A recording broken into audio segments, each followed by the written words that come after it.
انگریزی میں گیتانجلی کا ترجمہ کیسے ہوا، اس کے بارے میں تمہیں کچھ بتانا چاہتا ہوں۔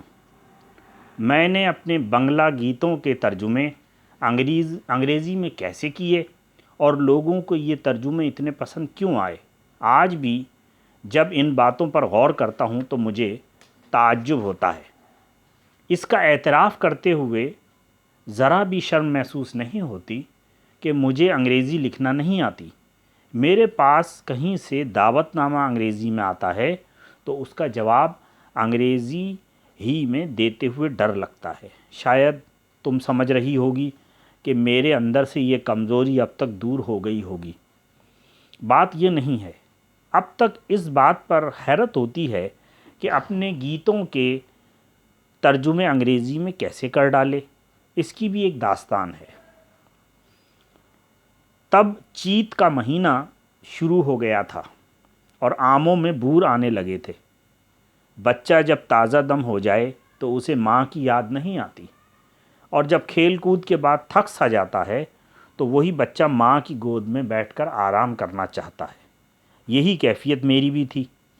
میں نے بھی پورے انہماک کے ساتھ چیت مہینے کے خوشگوار دنوں سے فائدہ اٹھانا چاہا۔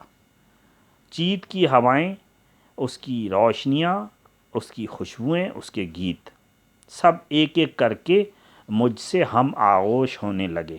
ایسے عالم میں چپ سادے بیٹھے رہنا کیسے ممکن تھا؟ تم تو جانتی ہو کہ جب میرے جسم سے معطر ہوائیں چھو جاتی ہیں تو دل کا تار جھنجھنا اٹھتا ہے۔ ایسی فضا میں گیتانجلی کے بنگلہ گیتوں کے انگریزی ترجمے کرنے بیٹھ گیا، یہاں تک کہ ایک کاپی سیاہ کر ڈالی۔ اس کاپی کو جیب میں رکھ کر جہاز میں سوار ہو گیا۔ جیب میں اس لیے رکھ لی کہ سمندری سفر میں جب بھی طبیعت ذرا گراں بار ہو تو عرشے پر آ جاؤں گا اور ترجمہ شروع کر دوں گا۔ واقعہ بھی یہی ہوا۔ ایک کاپی کے بعد دوسری کاپی بھی بھر گئی۔ میری شاعرانہ طبیعت کا حال روئنسٹائن ہندوستان میں میرے ایک دوست کی زبانی سن چکے تھے۔ چنانچہ جب انہوں نے باتوں باتوں میں میرے گیتوں کے ترجمے دیکھنے کی خواہش ظاہر کی تو میں نے بادلِ ناخواستہ دونوں کاپیاں ان کے حوالے کر دیں۔ انہوں نے ترجمے پڑھ کر میری ایسی تعریف کی کہ مجھے ذرا بھی یقین نہ آیا۔ اس کے بعد ہی انہوں نے یہ ترجمے ایٹس کو بھجوا دیے۔ اس کے بعد جو کچھ ہوا وہ سن چکی ہو۔ گیتانجلی میں میرے جو گیت ہیں وہ میں نے قصداً نہیں لکھے۔ دراصل یہ میری روح کی آوازیں ہیں، میری روح کی عبادتیں ہیں۔